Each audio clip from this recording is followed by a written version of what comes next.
Hey kids, this is Aaron from the podcast that wouldn't die, and Kevin and I use Zencastr. You think you're better than us, that you're using something else? You're wrong.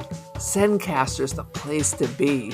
Who are you to deny it? It's now super easy to record a podcast with Zencastr. Log in using your browser and start recording a high-quality podcast right away. Record studio-quality sound and up to 4K video with your guests. Feel a sense of zen knowing Zencastr's multi-layered backups ensure you always have your recordings in the highest quality, even if the connection is unstable. If you thought about podcasting before and realized that you need a lot of different tools and services, those days are over. With Zencastr's all-in-one podcasting platform, you can create your podcast all in one place and distribute to Spotify, Apple, and other major destinations. Go to zencastr.com/pricing and use our code DIEHARD and you'll get 30% off your first month of any Zencastr paid plan. We want you to have the same experiences we do for all our podcasting and content needs. It's time for you to share your story. Only a fool will give up a chance for a 30% discount. It's time to feel the rage. Join us on Film Rage, where we talk movies, current releases, coming attractions, streaming, and classic films as well. Directors and actors, beware as you cannot hide from the rage. My name is Bryce, and I'm part of the Film Rage crew, which also includes Jim. Hey. And Murray. Yo. Why is it you always talk all the time? I can't understand why your voice is so... This is the Merman, the voice of reason. These two can't agree on anything most of the time. Some movies are Mondo, some are just... Every week, something is going to make us rage. Join us every Wednesday and Feel the rage.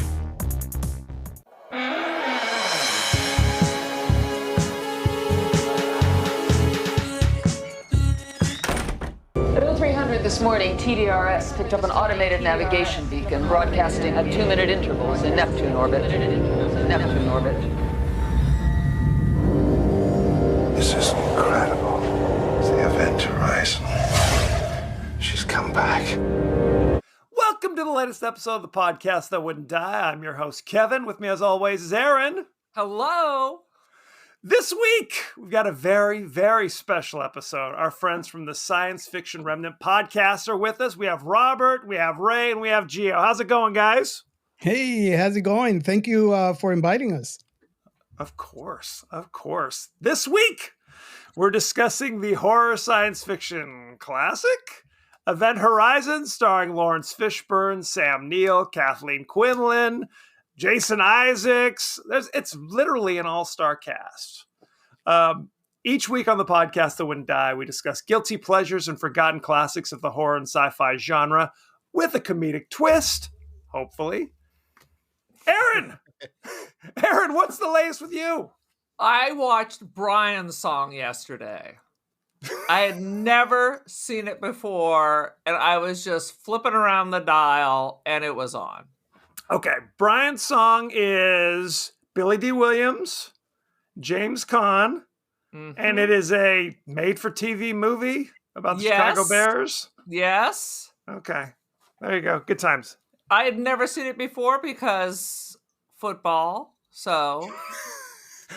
American it was football. fine. For our it was international fine. listeners. I can see how it might be emotional.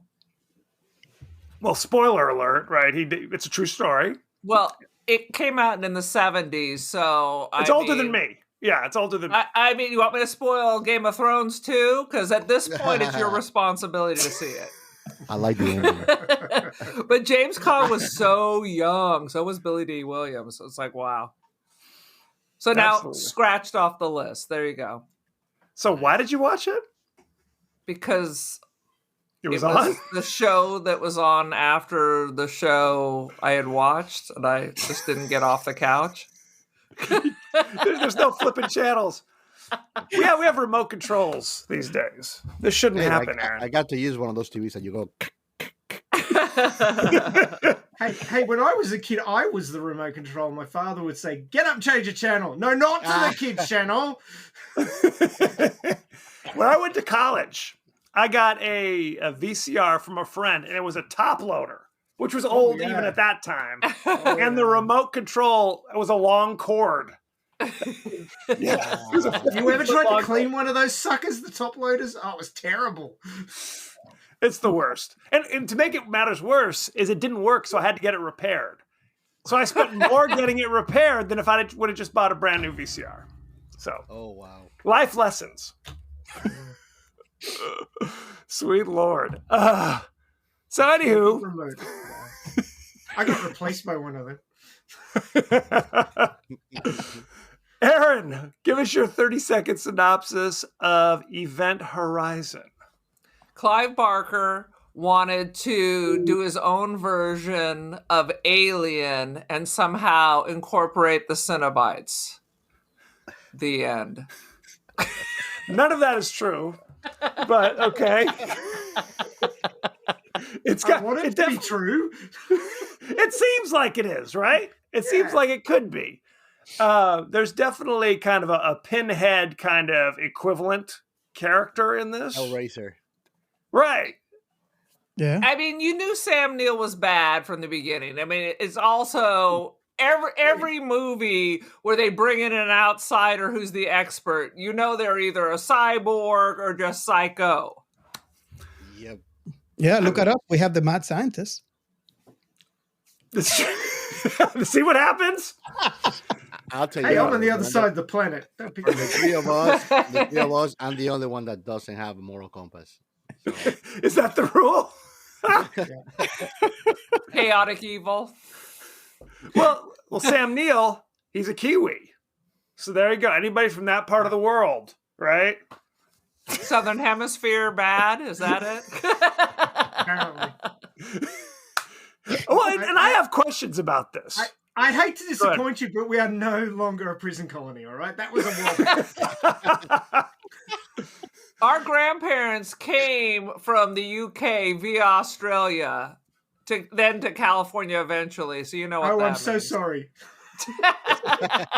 Is that true, Aaron? I never heard that That's story. fact. That's fact. You're making up nonsense. No, it's true. Now, here's a question.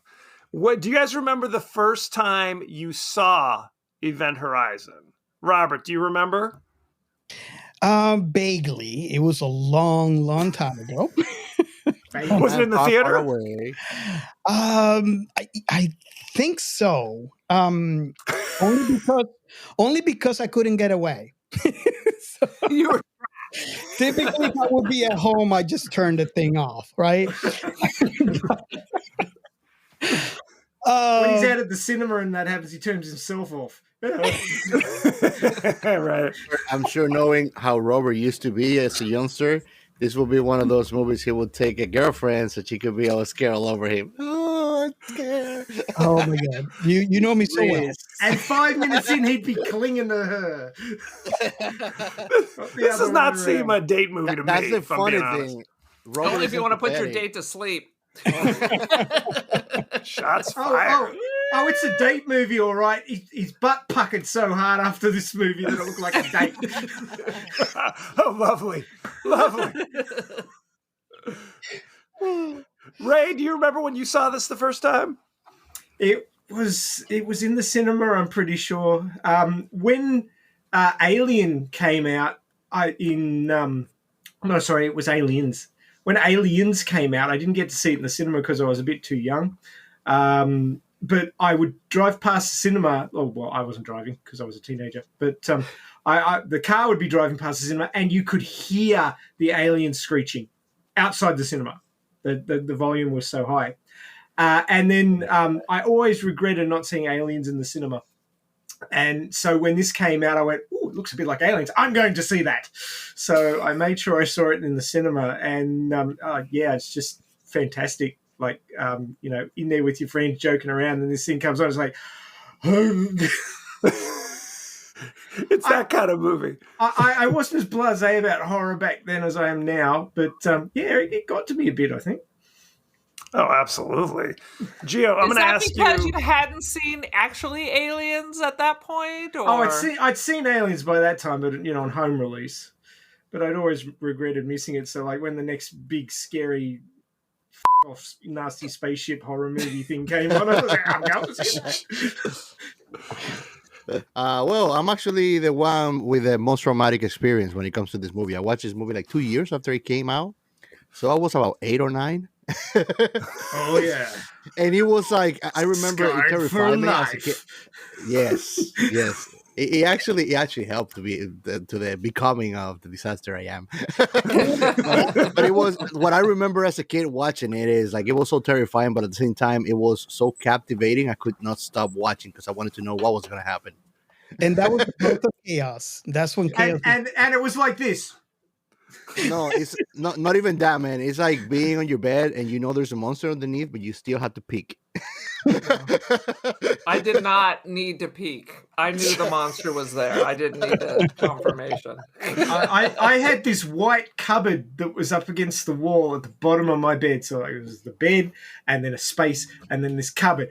And because it was an old cupboard, the doors would warp slightly so they wouldn't close properly.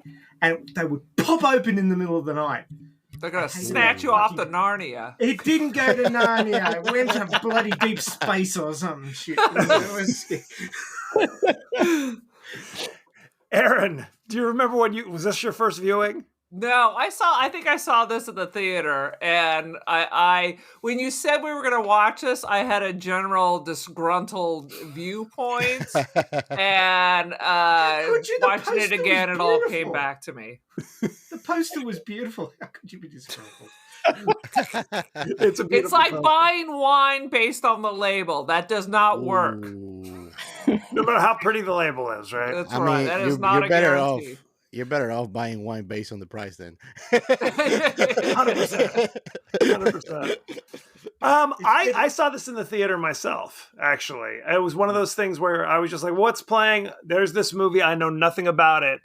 And I rolled in there, but I don't think I've seen it since, in all honesty. I know. Yeah. What is wrong with you? I was traumatized. But I'm trying to think. This was late 90s, if I'm remembering correctly. Is that right? Yeah. 97. I think I was 27 when I watched this film. Then I was 28 because I'm a year older than you. So Kevin just confirmed to me that something is wrong with me because I've watched it more than 20 times. Every year at Christmas, just pop it in. You can move in with me anytime you like, Gio. We'll just have a Just playing in the background somewhere in his house. That's usually what I do. I always try to have like a movie playing on my third TV on mute. Why? ADD, man. I had to have like something just to like take me off if I am too bored or something, or to keep me on task. I either have music while I'm doing something, or I have my third TV just with something on some movie playing. Like a movie you can ignore. Yeah. I can ignore that. I don't know if you guys have this, but I have like Comfort TV. So like I have certain selection of movies and TV series that I just rewatch all the time. Matrix. Yep. Lord of the Rings. I put Seinfeld on when I go to sleep. I set the sleep timer for 30 minutes and I put on Seinfeld. Nice. Oh, really? Nice. I don't even have to look at it because I already know what it's all about. I used to do that with friends in the office. Yeah. Well, why don't we jump right into the highlights? Anybody want to start? Oh, yeah, I will. Go for it. So,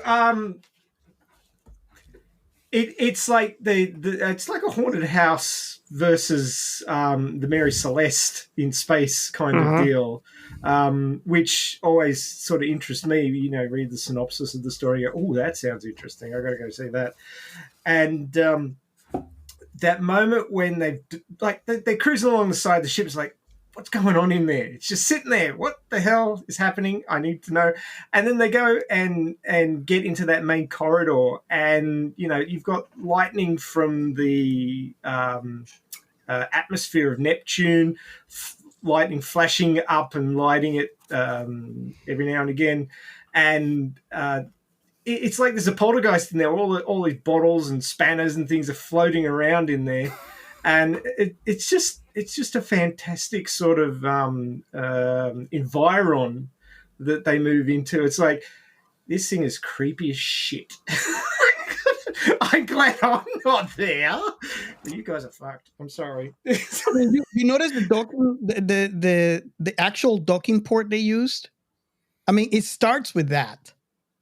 Port, I think, was 13. Yes, it was. Good choice. Ooh, good call. That was not a coincidence. Hey, don't say shit like that. That's my house number. My house number is 13. I mean, we should probably talk briefly about what it's about. So, a ship out in Neptune went missing in 2040, by the way, which is not that far from now. That we already have like ships. So that was interesting. But it's reappeared, right? So they're sending out like a salvage team to go find out what happened to the people, right? So this was interesting to me because literally it was like, it was like in 2023 we've mastered, we've been to Mars or so. It was like right around the corner. 2032, that's mining on the lunar surface. Yes.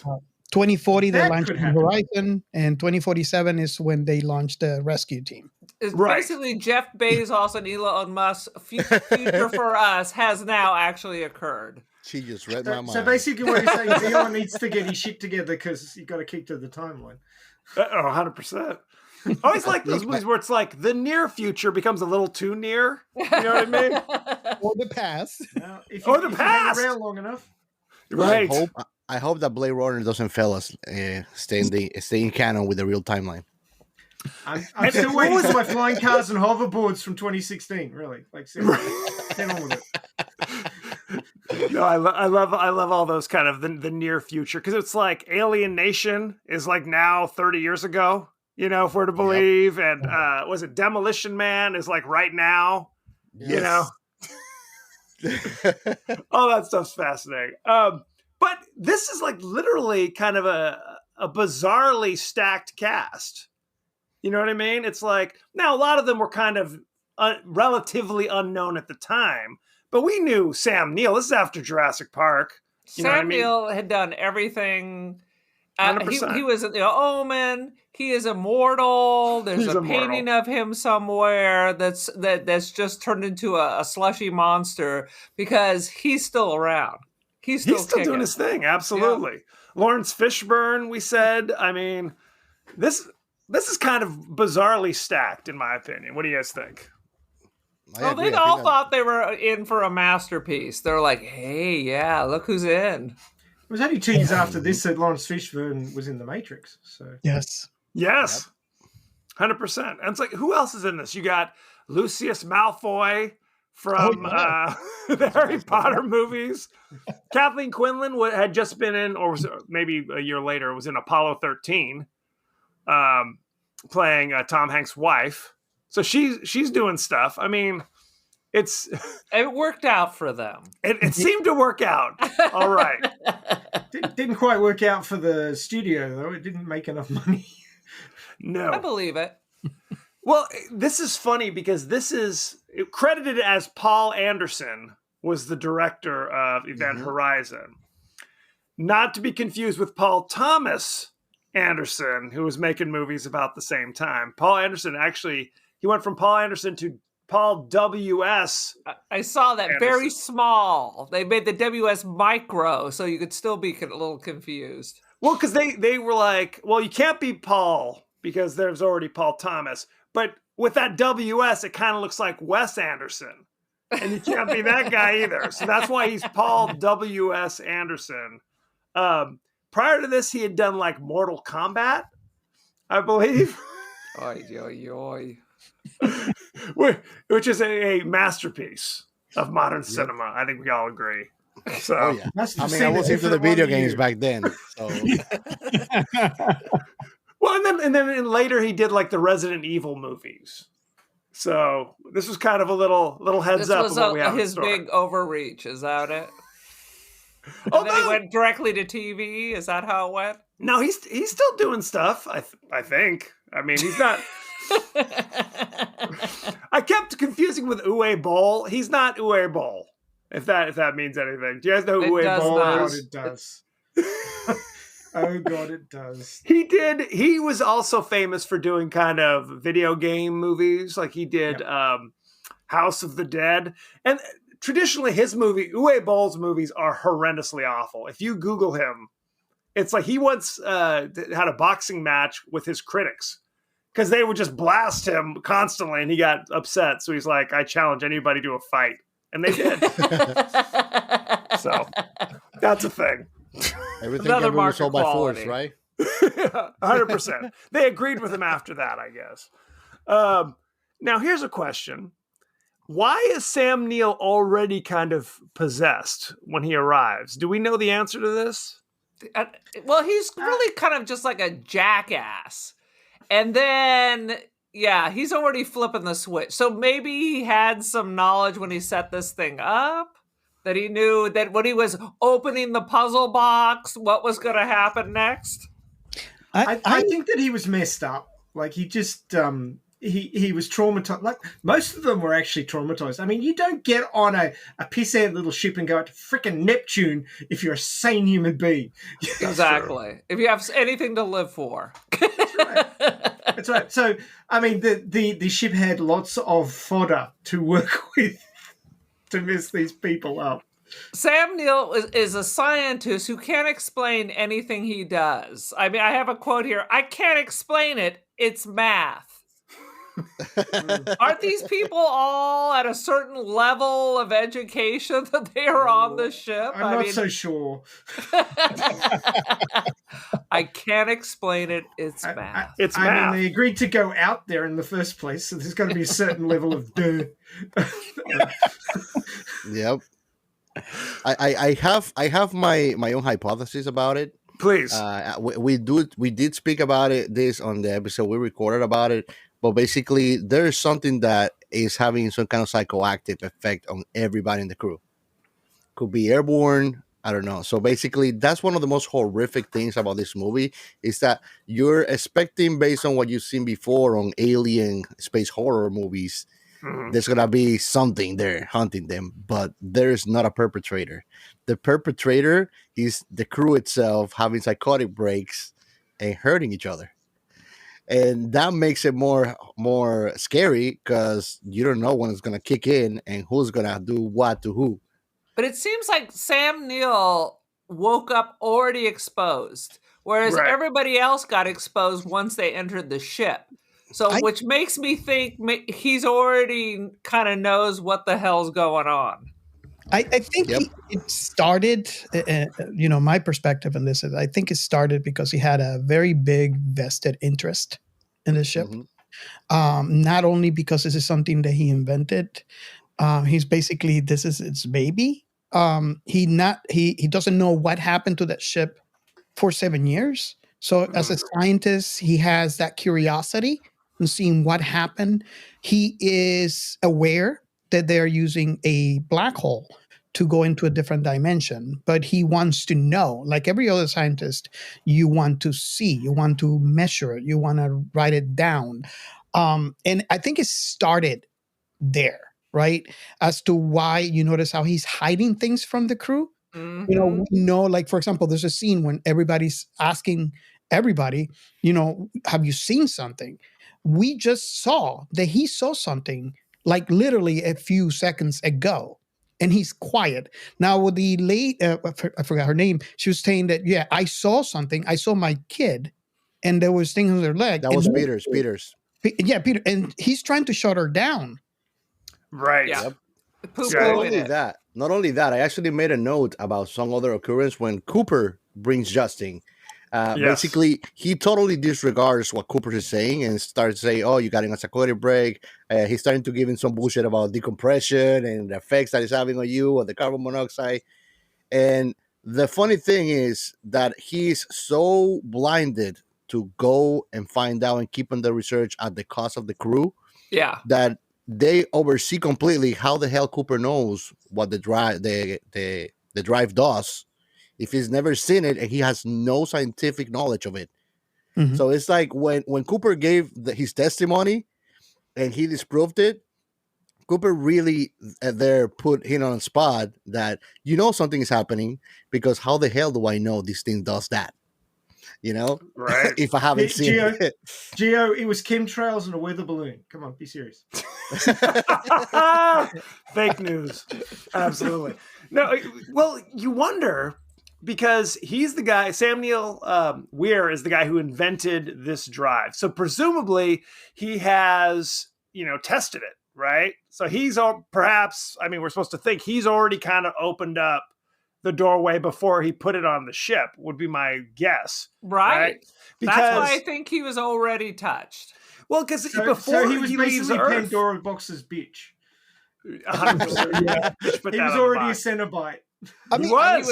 He is Pinhead. Boom. I have to agree with you 100% because there's a scene that actually proves what you're talking about. This kid, Baby Bear.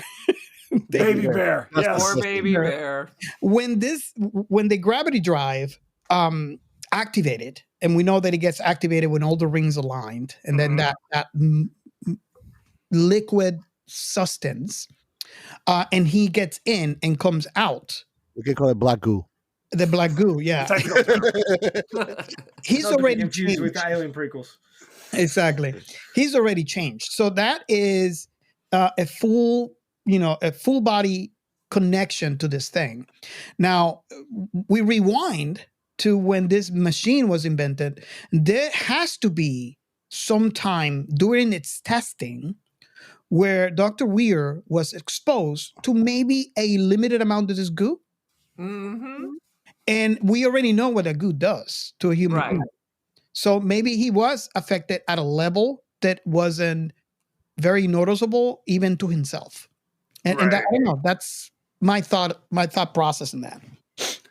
No, we don't know. The screenplay doesn't tell us, but what we do know is before they leave Earth, he's already hallucinating. Right. He's already experiencing things. Mm-hmm. So, yeah, when he gets onto the ship, it seems like he's now kind of the avatar for whatever is on the other side on some level. So what you're saying, before the opening credits, he's post-psychotic break. 100%.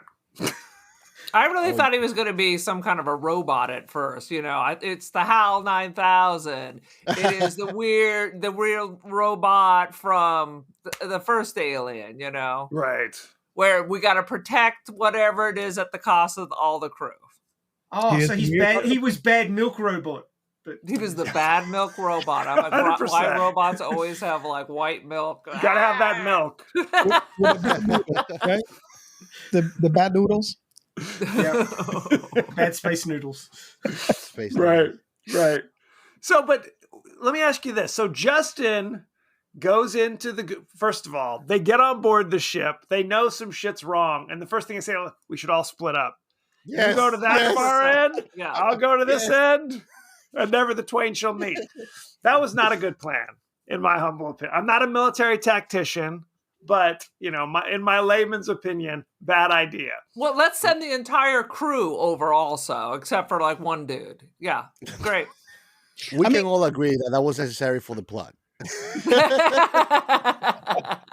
But even military personnel, when they go into an unknown area, what do? They sweep, and they sweep together. Of course. So somebody's got to watch your back. They totally should have had flashbangs. That would have been okay then. So now Justin gets sucked into he puts his hand in. Another horrible idea. I'm just going to put my hand in. Let's see what happens. Bad idea. He gets sucked in, but he is possessed? Because he kind of snaps out of it later, and then they take him back with him.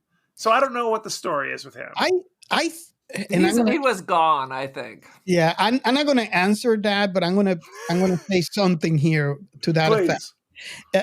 I think this is where good films excel in it, is whenever they give you something that puts it on you to figure out. Yes. And only because this is why books are so successful.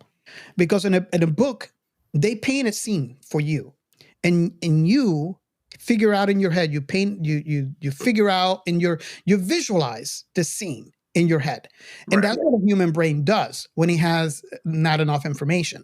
So it is. I think it's epic, in my opinion, for someone to be able to do that in visual. Because you're already visualizing because they're creating this for you. So it is very hard, in my opinion, to create something visually that will still lack information for you to have to figure out what really happened. Right. And this happens throughout the entire film. This is just one example. I mean, we'll probably talk about this, but the ending was also another epic moment where, they give you enough information, and now you, as the audience, has to figure out, what really happened. What was actually there. So yeah, Right. Justin, I think I would have to agree that he was gone. And the Okay. person that came back wasn't technically there. Or if we take what they say about, hell is just a word, what's there is actually worse than that. If we take that to that word to as the Bible, then he was already way too traumatized to be, yet he is the person that he was, but he's not because of the experiences he had after he went through the goo. Because that's a good question. Because there's like, I'm changed because I've experienced trauma, right? Like PTSD. I get that. But you also have to wonder, does he also have a little bit of the goo inside of him now? Well, because he basically tries to get him to all die. He tries to get him to open the airlock. So he is being manipulated. Yes. What was he doing? I thought he was trying to commit suicide because of what he saw and he experienced. Well, he was also trying to get him, it looked like that, but then he also tried to get him to open it up, which would have been the end. Yes. And to expand on that, to me, when he came back, he didn't really came back. If you want to put in psychological terms what happened to him, I think that he was the exception of the whole crew.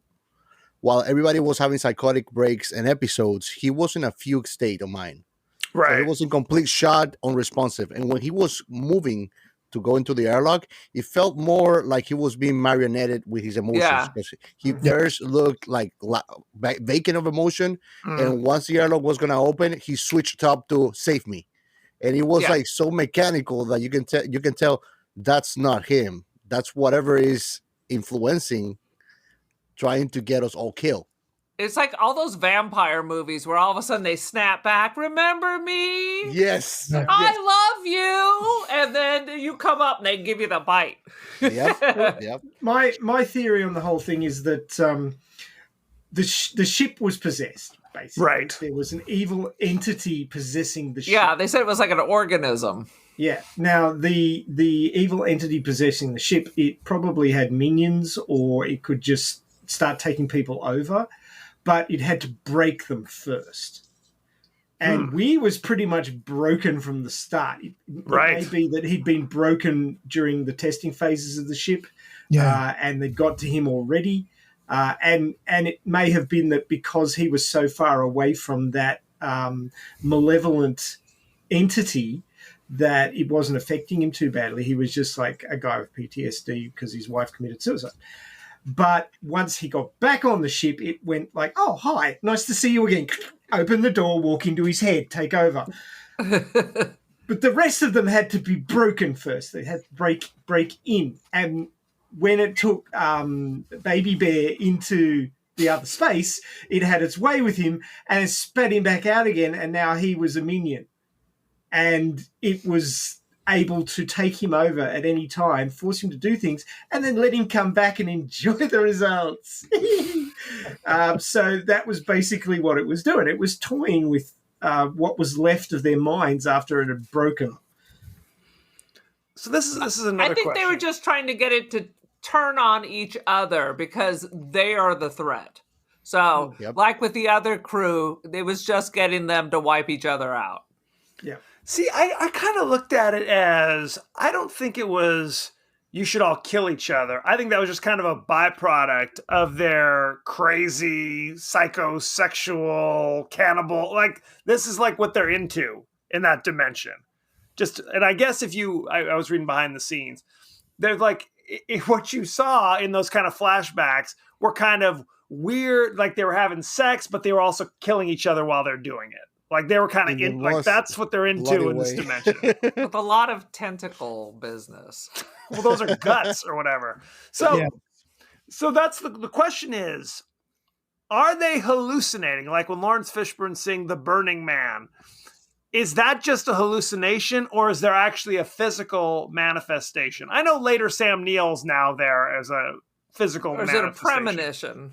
Well, that's the question. Like, what were they actually there, or was it just a hallucination messing with them? I don't know.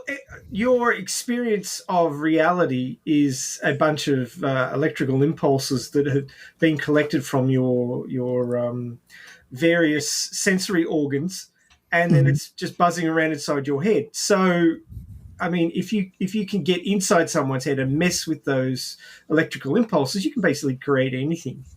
Yes. And it will seem real, but it doesn't matter if it is or not. It's real for you because your brain's telling you it is.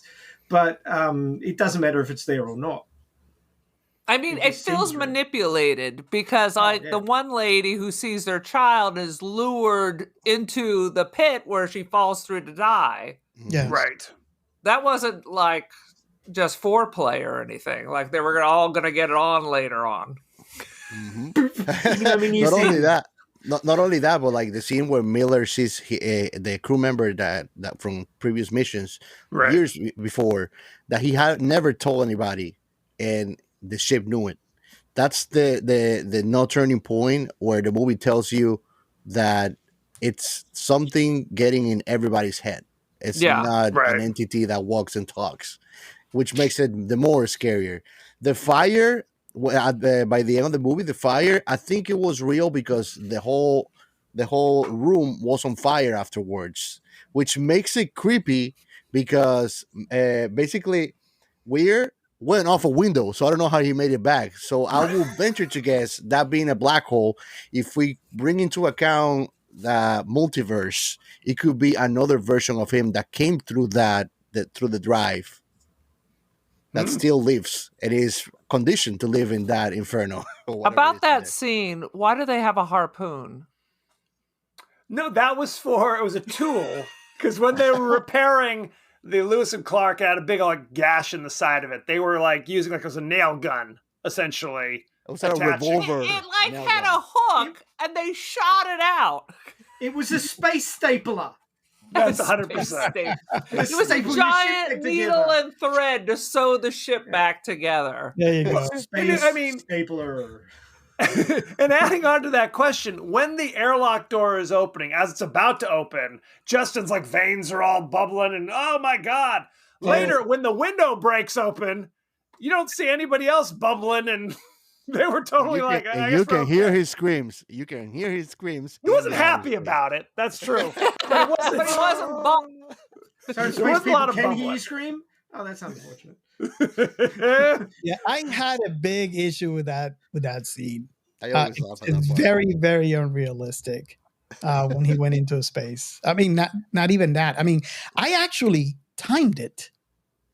It took from the moment that the doors opened to the moment that Justin came back in the ship, it was 21 seconds. That's a long time. And he was screaming, so he had air on his lungs, which makes his living condition more dire by the second. He shouldn't have been alive by 2-3 seconds. Well, here's the thing. There has been research that if you are exposed to the vacuum of space for 15 seconds, you lose consciousness. So how was he screaming past that mark? Well, there would be nothing in his lungs to scream with. Exactly. But right. They told him to expel all the air from his lungs. Oh, so he was screaming for it. Okay. Go ahead and close your eyes real hard. And then it went past. And your eyes won't do that in space. Doesn't immediately go. No. What about a Total Recall? What are you talking about? That's what I'm basing all my science on. Yeah, it's just good science. It's just an excuse to explode people. That's all it is. If I'm not mistaken, in outer space, your eyes and everything, you should just burn really quick because it's no gravity. So you burn in the lack of temperature at all. Yeah, in Total Recall, I think it happens like that, but would it be because of the atmosphere is high on hydrogen in Mars? No, that's because effects, to make it sensational for the movie. What? It would not happen that way. I don't, Oh, man, okay, I'm gonna take off my helmet in Mars then. Right next time. There's only one way to find out. you will definitely die, but not like that. No. I just don't see how your eyes go back from that. His eyes were giant, his tongue was hanging out, and then he's fine. He snaps right out of it. It all shrunk down. His vision improved. It was all good after that. Cohagen did not return from that. He's still flopping around out there. A bit too late. It was a bit too late. Just a bit too late. Cohagen I thought he would the atmosphere would come in and then he'd be forced to live as a crazy mutant or something. Oh, that would have been really cool. With the twin. Yes, 100%. Good grief. Now we're supposed to think, because I know at one point, like an early draft of the script had actual aliens were doing all this shit, and they decided to kind of veer away. They wanted it to be kind of The Shining in space, is what they were going for. So it's kind of we're supposed to think it's like an extra dimensional entity of some sort that's causing the madness. Yeah. The collective. It's the Borg. It's 100%. The Borg. I wish it was the Borg. Well, they actually state in the wiki that the screenwriters were taking cues from Warhammer 40k, which has an extra dimension called the Warp. My son marched through the living room and announced that while I was watching this. Where chaos lives, basically. Or chaotic creatures and entities and stuff. And basically. I kind of like really that. Lines up. I kind of like that thought because, if you read a lot about, scientifically about the multiverse, right? There is there's a universe for a different variation of you. So it is not far-fetched to imagine that there is a universe where is it polar opposite, where everything is chaos and everything is hell. It gets worse. Chaos. That's chaos right there. Raspberry Coca-Cola. In a glass. Yeah, I kind of like that. I had a question because every time that I mention this movie to someone that has never seen it, they tell me how horrendous this film is. And now, no idea. Now let me explain. Let me define it better. I don't mean horrendous as a bad movie. I say horrendous as a horror movie. Like this is just straight out horror.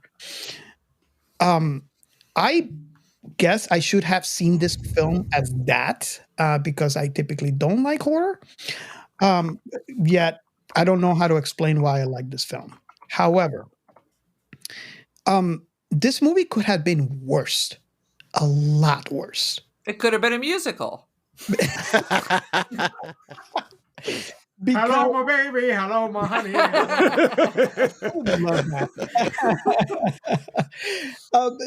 They removed, what was it, Ray? I think it was 130 minutes off of it. No, it wasn't that much. No.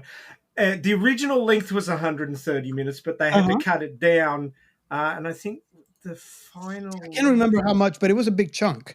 Yeah, because there was 10 minutes of freaky shit that they had to cut out. Right. I More of the Cenobite world drifting over. They probably removed some scenes from the hellish orgy. Yes, that is exactly what they did, and that footage has been lost. Unfortunately, there was there's no director's cut. No, there isn't. It's turned into one of those sort of urban myths about what happened to the footage. But apparently, it was found in a salt mine in Czechoslovakia or something. What the hell? The actual reels and in a Nazi bunker. Well, no, apparently salt mines are a great place to store unused footage, like celluloid, because it doesn't break down because the air's so dry. Mhm. So that's why they store celluloid in salt rooms. And apparently they found this, but it was actually deteriorated. It wasn't good enough to recover. And there was apparently a VHS copy of it going around, which is another urban legend. But What I it think was you can actually Faces find of bits Death, followed by the director's cut of Event Horizon. Yeah. I mean, Event Horizon Snuff Edition. Yes, basically. But what Paul W.S. I got to include that bit in there. Anderson did was he hired porn actors Yep. and amputees to star in that scene. You see flashes of them, but basically he hired people who looked disturbing and did disturbing things, and got them to do the scene for him to make it look more realistic. So, he was on top of it. They screened it and people were fainting. yeah. That it was just so violent and so upsetting that the executives were like, "You are out of. We're not releasing it like this." Nope. So you get that kind of staccato kind of little moments where you're like, "Oh, something scary, something bad is happening there," and they had to cut out also. I think it was Jason Isaacs where he's kind of up in like the stirrups. Yes. Oh, that was the hooks or whatever. art. Like that was art. that was art. Yeah. And you can see like guts on the table below. The initial cut still had them kind of quasi attached, like kind Like of Silence of the drifting out. Lambs or Hannibal. Yes, yes, that's what I was thinking. 100%. I have to admit, I'm one of those people who has frame by framed certain parts of this movie, trying to work out what the is going on. The question that I had and where I was leading to all this is like I don't typically like horror. Right. Do you feel that this is fine as is as a horror movie, or do you think this film could have benefited from those lost footage? We don't know. I will say this. That would, I'm not a huge Rob Zombie kind of guy. I'm not a huge Eli Roth kind of horror. Traditionally, I like kind of fun horror, and I understand that, that's kind of a nebulous term. I just think if it's too violent and too upsetting, it kind of sucks the fun out for me. Okay. And the people who were suffering through it. Right, 100%. So it just, it totally is in the eye of the beholder, obviously. My biggest complaint about some of this movie is I felt like some of the spacewalk sequences. Oh my God, that was like from Universal Studios. I freaking hate those things. Right. I cannot walk. I have to have somebody hold my hand while I close my eyes, because naturally my whole body wants to just go and fall off the side of that. Well, That was so shitty. I'm not even talking about that. I'm talking. Oh, right. sorry. I thought that was kind of interesting. I'm talking about where it's Lawrence Fishburne is like, Justin, I'll be right there, and is just kind of floating along. It looked very cartoony, like it was Johnny Quest or something. Not my cup of tea. Yeah, I would have taken another pass at those effects. And the Funhouse walkway. So evidently that was an issue, though, that Funhouse walkway. They would there was a scene where Lawrence Fishburne's supposed to run through there, and he couldn't because it was so disorienting. So anyway, I think that the gravity felt to my view when I was watching it, when there was no gravity and things would actually just fall into the floor. Crash. That was a big fail. You touch it right in the nail right there, because towards the beginning of the film when they're arriving and they're having that violent, the Lewis and Clark is violently shaking and stuff like that. I'm thinking they obviously have gravity plating like Star Trek, right? Why are you turning it on at a critical moment like that? Because you see things rattling, things falling to the floor. And I am assuming they turned it on because I'm giving the benefit of the doubt, because things are falling. So obviously something is turned on. It just bugs me. Every time I watch it, even today I watch this film a lot. Every time when that moment comes in at the beginning of the film, it always bugs me. It's like, Why is the activation of gravity plating digital and not analog? I mean, why wouldn't you just turn it up slowly and have the things just sort of gently float down? Why would you just don't go, know what's up there? Maybe 1 the G, computer's you up there. get Smash! nothing? You get nothing or 1 G? There's nothing in between. This is digital, dude. No analog here. Totally. That is a good point. That you probably shouldn't have everything just smashing through the floor. But I I mean, think you imagine that takes energy, right? So they're in a critical moment. They need energy. Turn that thing off. You could use that energy for something else. No, let's turn the gravity on. but you know, Robert, it is part of the main ingredients for a horror in space, like Alien, is what Ray says. It's stupid people in space. Right. Oh, you just described Prometheum. I read somewhere that So glad we haven't done that movie. There are scenes. I liked Prometheus. I liked it too. I think you need to go and see your psychologist. No, the problem with Prometheus and frankly all of like Damon Lindelof stuff is it's like nobody knows the answers. You know what I mean? It's like I don't mind going to a thing where it's like it's a mystery and we're not spoon feeding it to you and maybe there's some things we don't explain, but I like to think that the film creators know what it all means. You know what I mean? And sometimes with Lindelof, he's just like, I don't know. There's some slime over here. Who knows what that means? Don't touch it. You're describing the end of Game of Thrones, where it was like, shrug emoji. Shrug. We did it. We're tired of this. Let's just end it. They just kill off like some of the main characters and wrap it up. Wrap it up. She's crazy. It's over. both Robert and I are writers. I don't know about you guys, but when you're writing and you're not sure what's going to happen in a scene and you want to get over to another scene that you do know what's going to happen, that they advise you, just write some stuff happens here and keep going. Right. And I suspected in the script that was in a couple of places and they never got back to it. Well, no, Lindelof was like, because you remember he did Lost. In that first season, they're like, I don't know, some polar bears are there. You know, it's like, who knows? Because he said like, well, it's kind of arrogant if you plan like a 5-season arc. You know, it's better just to throw a bunch of crap out there and cross your fingers, I guess. So, anywho. It's arrogant to have an arc and know what the hell you were to plan doing ahead. To plan ahead is arrogant because your show could be canceled at any time. I'm going to try to use that at work. You're arrogant. I don't plan ahead.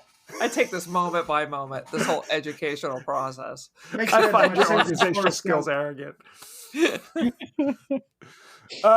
One thing that I noticed that I thought was hilarious is when they arrive, there's like gore or whatever near the windows, like skeletons. And yet there's no scene of anybody going like, I'm going to go take a look at this or clean it up or something, right? We're just like, oh, that's interesting. Moving on. I couldn't figure out if people just exploded and that's where it dried on the wall, or is this some kind of organism growing on the wall? Yeah. But nobody seemed to give a shit, so everybody's like, whatever. Not even because it was one floating body. Not even the floating body that smashed up in the deck. Nothing. It was just a poor decorating choice. 10 years have gone by. We're trying to forget that. It's like flares. We just forget that. They use is like, oh, there's some blood. And some guy just spread out on the floor. I expect in the design for the scene, they said bad things have happened here. And just left it at that. And just no shit. It's also important. And everybody's like, don't look at the wall. Just don't look at the wall. It was a bad design choice. We're trying to forget about it. I mean, they flipped the heat back on. They just had a guy powdered out. So this place is going to be stinking. Get the dustpan and a broom or something. Do me a favor. Or a wet and dry vacuum cleaner. I think that would be better. It's funny that you mentioned that because every time that body just falls and shatters in pieces, I'm like, hurry, pick it up before please. Get the broom. Get them up.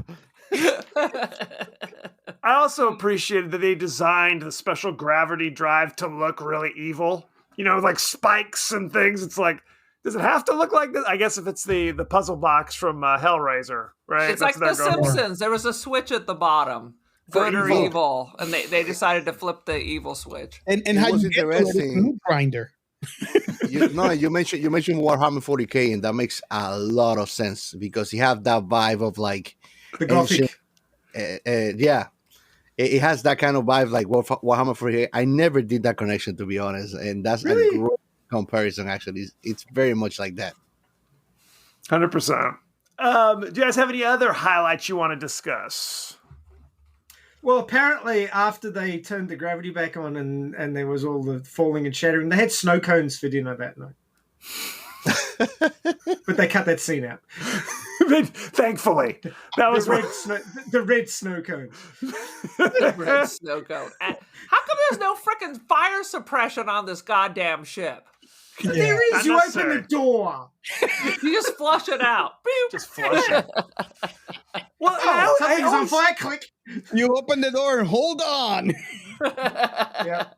Whenever I see movies like this, I always wonder, do like self-destruct mechanisms truly exist in the world? Do people really say like, hey, if shit goes bad, hit this button and blow it up? Or is that just a science fiction kind of trope? Well, I saw a meme the other day that had a doorbell connected to an explosive on the wall above the doorbell. Well, there you go. You mean like did the space shuttle have it? Yes. Does the giant fist in space have a self-destruct button? All of the rockets, all of the manned rockets had a destruct button. Oh, okay. Well, there you go. Things went pear-shaped. You'd push this button, the crew capsule would eject. In fact, that little spiky thing right at the top of Saturn V is actually a parachute system. I thought you were going to say it's like a dart, and that's where it would just stick. No, but maybe. Like that? Yeah. No, exactly. That's not what it was. It's actually a parachute system. The capsule would be like explosively jettisoned off the top of the rocket, right. and then it would open with parachutes and it would float down. The big problem was that the ejection system, they've never actually had to use it, but they suspect, depending on how the rocket explodes, if it explodes, because you can find lots of videos on YouTube about amazing rocket explosions, right? And all of them have one thing in common. They're really fucking quick. Yeah. And they didn't think that the ejection system would work fast enough to get the capsule out of the explosion range. Yeah, I mean, out of the way. The shockwave from the explosion might have given it a bit of a boost, but, getting overcome by an explosion and sort of not making it is regular fodder on sci-fi shows. So, I assume it's so expensive. It's not something they actually practice using. No. It's more of a hope it works. Basically. Does my Prius have it? I mean, yeah. Just like the explosive bolts on the canopies of jet fighters. You just got to hope that they work, because if they don't work and then you get ejected, it's like, yeah, squish. There has been some accidents when the door doesn't open fast enough before the ejection system works. It's worse on a helicopter, dude. Just shot right into it. Well, the ejection system on a helicopter, first thing that happens is the rotor blades are blown off. That's and a good then plan. you eject, but if it's not done in that order, it's bad. You had a bad day. So. Yeah. No, you just get a haircut, man. That's what happens. Every hair gets cut. Yeah. All the way down to your toes. Let's go behind the scenes, shall we? Let's. You really want to do that? I'm not with you. There's Tell us more about the orgy, Kevin. There's a lot. I mean, there's literally, I could tell you things that they cut out. There's a ton of it. I think that orgy scene probably was recorded in some place in Amsterdam, in one of those BDSM places. It was definitely Amsterdam. It was a dungeon. It was either that or Florida. No, but there was... That was a dungeon swingers club, probably. It was either recorded there or California Upstairs Law School. Referencing South Park. Let me see what we got here. No, there was scenes of people having sex and then biting into somebody. There was a scene of somebody getting their legs smashed with clubs, somebody getting sodomized with like a steel pole. somebody like a group of somebody people doing the choo-choo train. Yes, they were doing the limbo. Yeah. What didn't they borrow a scene from Human Centipede or something? Oh, one can only hope. The rotational shot of the space station over Earth that occurs 5 minutes into the movie took nearly a third of the film's visual effects budget. That seems wise. Money well spent. You got to open strong, right?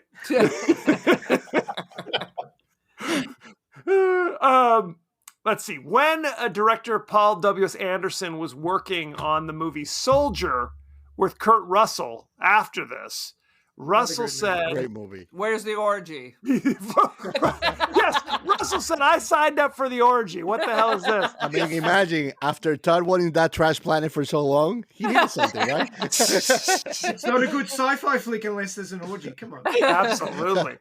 Russell said, "Forget about what this movie's doing now. In 15 years' time, this is going to be the movie you're glad you made." So there you go. Wow. All right. Okay. If you ever look again. I mean, to add to that, I think that this movie is influential in sci-fi as a genre, as a whole.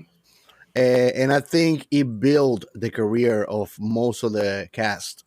Right. This was like the beginnings for some of those movie stars that are great movie stars now known all across Hollywood, you know? Yeah, the acting's not the issue, except maybe Sam Neill's, but... Oh, shots fired. Paul W.S. Anderson's initial rough cut submitted to the MPAA received the Kiss of Death NC-17 rating initially. What is the Kiss of Death rating? That just means it's even worse than an R rating. So this is like borderline a lot of theaters pornography. won't show it. Yeah. Oh my. That's why it's Kiss of Only Death. borderline? Come on, they use porn actors. What do you expect? That is true. Across the border. To be honest, with like how gore horror has gotten today, it is vanilla. That's vanilla now.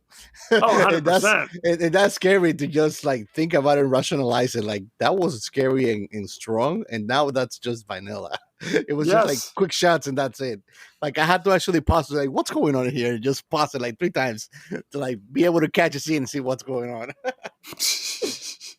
Let me see. So, Galaxy Quest. The screenwriter Robert Gordon, who was amused enough by the notion of the meat grinder tunnel in this movie, he added his own meat grinder tunnel to Galaxy with Quest. Flames. With flames. Yep. They added flames as well. We've covered Galaxy Quest on Science Love Fiction Galaxy Remnant. Quest. It's amazing. Great movie. Great movie. Yes. The scene where Weir explains how to bend space and time in order to travel huge interstellar distances is paraphrased in the movie Interstellar in 2014. And they use the exact same demonstration to illustrate the theory by folding the piece of paper and pushing a pen through it. Yep. So Colleges are going to get annoyed if they keep wasting paper like that. That's right. It's bad for the environment. They messed up a perfect poster, man. They messed it up. He was very upset about that. Oh, I get it. But I think that like it was February. I think across the years, this is one of the best practical visual explanations to a concept I ever seen in my life. To be honest. Yeah, the warp is the wormhole travel.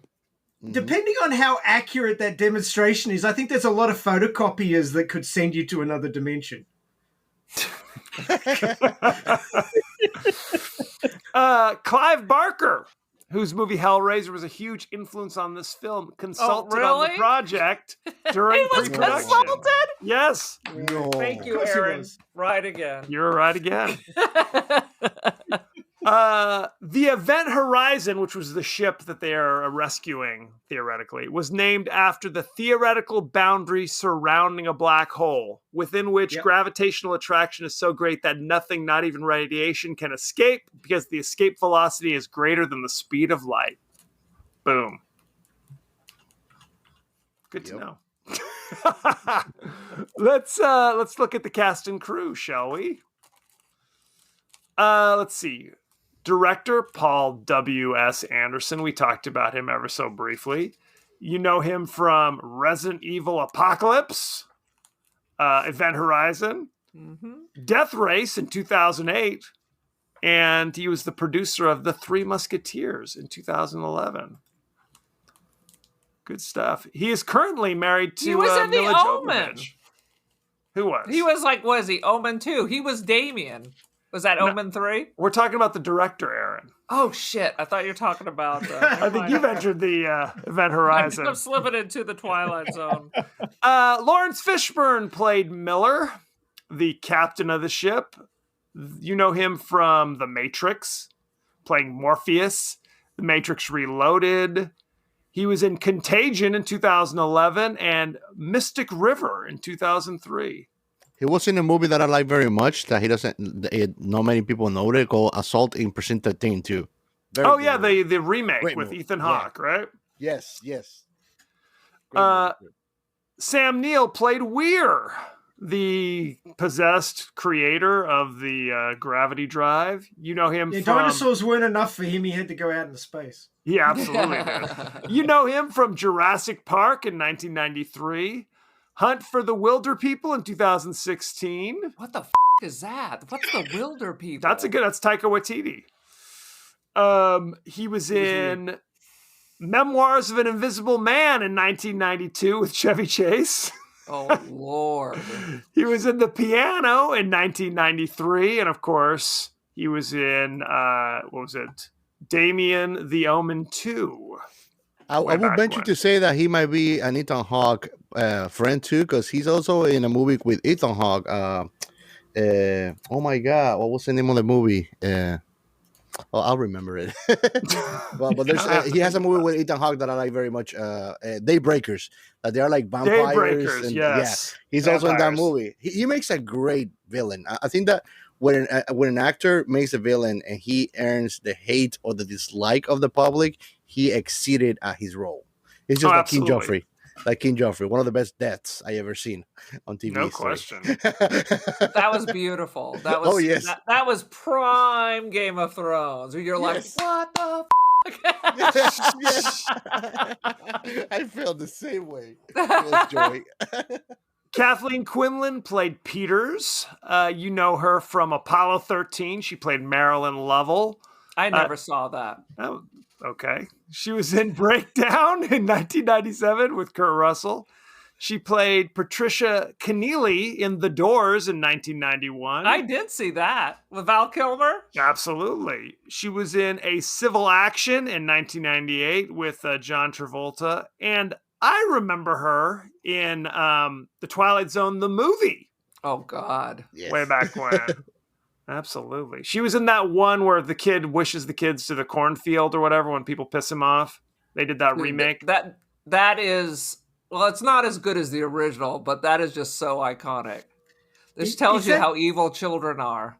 Is that the Twilight Zone where the near the end of it, the story about the guy who was on the overnight flight and there was the gremlin on the wing? Absolutely. That scared the shit out of me as a kid. I wouldn't fly for another 10 years. I was like, I'm not going up there. I know what happens. Did you guys ever get to go into the ride of Universal Studio or the haunted house that you actually get to see like the Twilight Zone on it? Oh, really?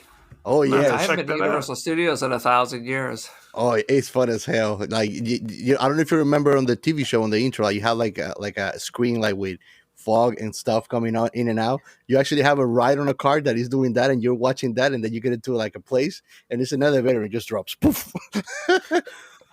Twilight Zone was the best. Absolutely. Not so much the movie, but the series. Jolie Richardson played Stark, the executive officer, the second in command. You know her. Celebrity crush. Yeah, She was in 100 episodes of Nip Tuck. I love Nip Tuck. Julia That was McNamara. a great show. Well, isn't she related through marriage to Carrie Fisher? No, that's Jolie. What's her name? Jolie Fisher. Oh, okay, never mind. Yeah, she's related by marriage to Liam Neeson. Boom.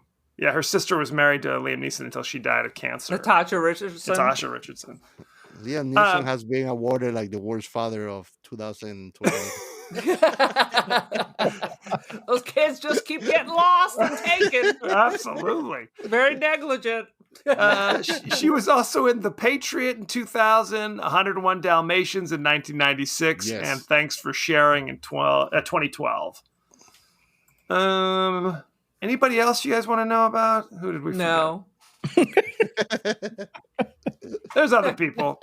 There's and all the rest. And all the rest. Let's look at the rating for Event Horizon. Currently on Rotten Tomatoes, Event Horizon is 34%. Oh, that's rude. Do you know what the audience gave it?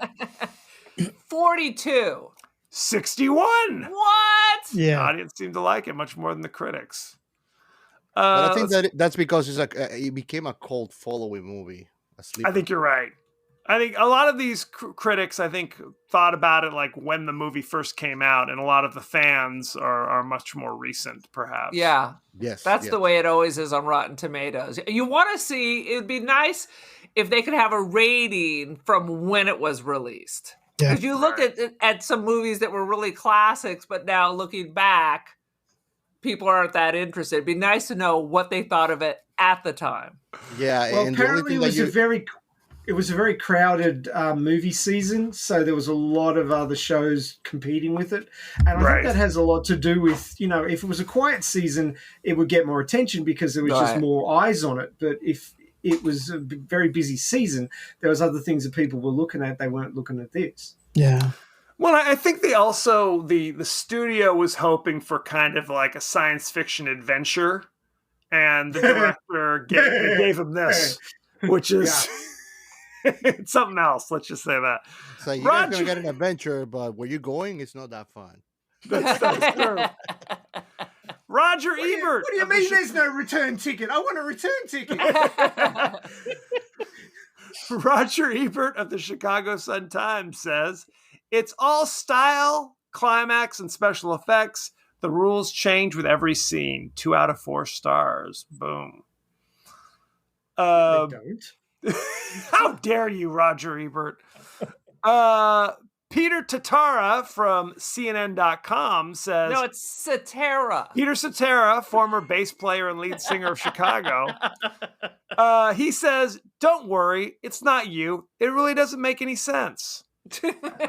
Wah, wah. I'm sorry. This movie does not spoon feed you. Get over it. Maybe this movie was inspired from Hotel California, maybe? Could be. What is your rating, Aaron? I mean, it was so predictable. You knew Sam Neill was bad. It just felt like they wanted to make a space movie, and so they just borrowed from a bunch of pre-existing movies. I'm going to give it 2.5. I'm not part of this orgy at all. out of 5. What's your top number though? I got to know what it's out of. 5. Okay. 5. We're going for 5. Right. Robert, what do you think? It's allowed to exist. You know? That's something. That's something. Robert, what do you think? I think because of his iconic uniqueness, I want to give it a 4. Holy shit! That's high. You'll be surprised with raising my rating. It's one of those. So it's like up there with The Shining. Is that what you're saying? Well, I don't. Sadly enough, I haven't seen The Shining, but I think it's. Come on, you never seen iconic water dams of blood? Iconic water dams of blood. You never seen that, man? Oh, please send to chaos. Okay. Anyways, here's Robert. Well, I think, and my reason for it is very unique in its use, not only of genre and how it's mixed, but how iconic it is as a sci-fi film. So that's why I give it that. Fair enough. Ray, what do you think? You're not going to agree with me, but I give it 4.5 out of 5. Boom! From the first I feel time like I've been assaulted or something. It's like, well, I mean, ratings are subjective, so you've got to like the genre or genres. Especially with a genre mix movie like this, you've got to already like the genres. Sure, it had a lot of scenes that were reminiscent of other movies, and you might think, oh yeah, I've seen this already. But it's kind of like going to a restaurant and having a meal and going, oh, this reminds me of like 15 other meals, some of which I enjoyed and some which I didn't, but it's got its own unique mix, its own unique flavor, and the presentation is fantastic. And, you know, I part of me wants to dislike it and part of me can't help but be fascinated by it. And that's how I feel about this movie. Yeah. The art. Near perfect. It's art. It is art, and art is subjective, but it is art. I mean, from the design of the ship, which is very gothic. Obviously, you've invited Science Fiction Remnant on the show, so obviously science fiction is kind of our jam. Of course. I'm not opposed to sci-fi. I once read The Martian Chronicles. I'm so sorry. Congratulations. But I mean, I feel that you can pick on this movie for a whole bunch of things, but it pales in comparison once you look at it as a whole. And sure, you got to leave believability at the door for a few things, but the overall vibe, the execution, the acting. I mean, all the characters are really well defined in the first 10 minutes of the film. You get a feeling in that discussion before they leave what sort of people they are. And they're all immediately understandable. You've got the creepy scientist. You've got the captain who just wants to get everybody home because, you know, you find out later that he didn't previously. Right. And this time either. Everybody's that's right. Maybe shouldn't be a captain. Whoop. Maybe space just sucks. Have you thought about that? I believe that. I am not going on any of this shit. I'm staying here. I mean, we have this section at the end of our podcast where we talk about the science, and just about every second show, especially if it's set in space, it's like, space is nasty. It does not like you. It is 100%. Not going to help you out. There's no warm fuzzies in space. It's either freezing cold or burning hot. That's all you get. Sorry. Unless Jean-Luc is the captain, I'm not getting on the ship. It's not that he doesn't like you. He just don't give a shit. If he didn't like you, was one thing. He just kills you, not even trying. Well, in most space shows, I'd agree with you. In this one, it just doesn't like you. But I mean, the links to 40K. I've been a big 40K fan for a long time, so I really appreciated that. And it's actually the fact that it doesn't spoon feed you. I like the mystery. I like the discussion afterwards. A movie that makes me think for 3 days, what the fuck was going on? I mean, I watched this movie and I need to go back and watch it again because I'm still trying to work out what the fuck. I go back and watch it again. I still don't know what's going on. Something was going on. It could have been this. It could have been that. It could have been that. I have like 16 theories. And, it's like you're describing a David Lynch film. 100%. I mean, you can pass over this very shallowly and go, yeah, it was sort of popcorn horror. There's a whole bunch of derivatives. I don't really give a shit. But if you really dig down into it and think about it, it's got a lot of meat. And I'm not just talking about that wall. I'm not just talking about that wall. Okay? I see what you did there. Don't look at the wall. Just keep walking. But yeah, no, I really appreciate the movie. It's sort of like I score movies on mileage. Like, what did I get out of it? How much did I think about it? How many times did I want to go back and watch it for that particular scene, for that freeze frames, trying to work out what the hell they was doing? It drew my attention. It had me thinking. And it's sci-fi, so, I mean, it gets an extra star just for that. So, all in all, yeah, I'm giving it high marks because it did a lot for me. It may not be the Mona Lisa of movie making, but, it was that it was that street art that you're on the train every morning going past, and you're sort of like always looking for it because it always grabs your attention. And you're always trying to work out what the hell was the artist thinking when he drew, which drug brought this bit on. So you can say that this movie is the Bansky of movies. The Banksy, yeah. That's what I was thinking. So yeah, that's what I'm scoring it on. The attention that it drew from me, which was considerate. I mean, I got up at 5 a.m. on a Sunday morning to talk to you about this movie. Does that say something? You spent a lot of time thinking about this. You lost sleep over this movie. That's true. Yes, Gio, what's your rating, man? Well, I want to accompany Ray. We're gonna gang up on you. It's 4.5 out of 5. For sure. Yeah! And I'll tell you my motives. There's a reason they call me Chaos. What like Ray mentioned, this movie does stimulate your mind in the most perverse way, and I like that. And I've watched this movie, like I tell you, more than 20 times probably, because of that. It does a good job, and it's one of those movies that is so full of details that you could watch it and rewatch it. You're always gonna get something new. Another thing is that good sci-fi, you're always going to find reference to previous movies and shows and IPs that I'm not sure if it will be plagiarism or maybe a tribute to other classics, but yeah, that will be my rating. I really like this movie on that sense. It's not a 5 because I think that if we would have made it on this day and era, it could have been a 5 probably with more resources. The lack of resources probably was that thing. Okay, fair enough. Thinking about this, I think I'm going to give it a 2.5. I did not hate this movie. Did not hate it at all. I thought the idea of kind of Hellraiser in space was kind of interesting. But honestly, and Aaron knows this, I'm not a huge Hellraiser fan either. How dare you? I know. She doesn't like that. I find I'm not a big fan of kind of like we're doing gross bloody sex.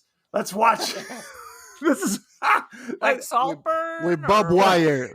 With Bob Wire, where did they get Bob Wire on outer space? And this is a question. Obviously, it's for the peak pin. That's right. Not my cup of tea. It is really what it comes down to. I didn't hate it. I thought the performances were good. I thought the setting was interesting. But again, it's that thing where it's like I saw it in theaters and then I didn't see it again for 30 years or whatever it is. But when you guys suggested it, I was definitely interested in kind of giving it a revisit. So if you haven't seen it lately, I would say go ahead and check it out. But I was not that impressed. So such is life. Any last thoughts of Event Horizon? Well, I think that it's either we don't really care for it or it is a masterpiece. yes. And I think that if you didn't like it, the movie did its job because it terrified you. And if you went back and watched it, it did also its job because you liked it. Right? That was very well done. Somebody once told me it's like there are people who like Guns N' Roses and people who think they don't like it because they haven't listened to enough of it. See, I wasn't going there. I wasn't going to tell you to watch it another 6 times, but I was thinking it. So, thank you very much.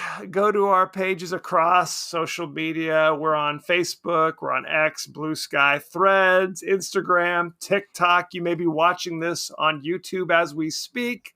You can also email us, the podcast that wouldn't die at Gmail. We're on Apple Podcasts, Spotify, anywhere the finer podcasts are available. So don't forget to like, share, rate, and review. Won't you? Aaron, what is your social media situation?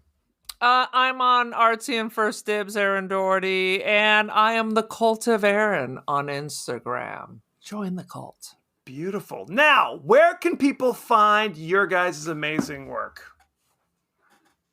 We're basically everywhere at Sci-Fi Remnant. We also have a website, sciencefictionremnant.com.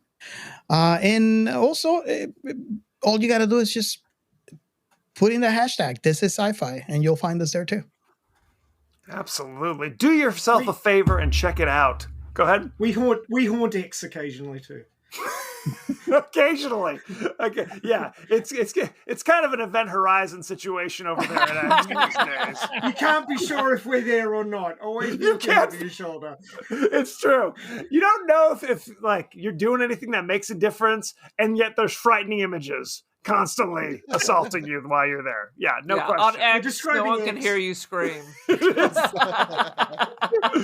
Depending on how much your lung capacity is, maybe they can. It's true. I'm about to put myself in the airlock, frankly. Each week, we like to have comments and questions from listeners, watchers from the internet. So, discussing our episode of The Devil's Reign with William Shatner, Americo Salazar said this was the first movie I seen as a double feature when I was just a kid in the 70s. Boom. And didn't say whether he liked it or not. Just that he happened to see it as a double feature. 100%. Next week. That's like getting the biscuit without the dip, isn't it? A little bit. Next week, we're going to be discussing the new horror classic, Late Night with the Devil. And you can check that out on such things as Shudder, if you have a Shudder account. You can also watch it on AMC Plus, and it's actually still in theaters if you want to go have a theater experience. So check that out. You still have those? Word on the street. So send us your favorite scenes, favorite quotes, comments, and questions, and we may talk about it on the show. So thank you very much, and thank you, Science Fiction Remnant, for joining us. Thanks for having us. Thank you so much for inviting us. Absolutely. And be well. Woohoo!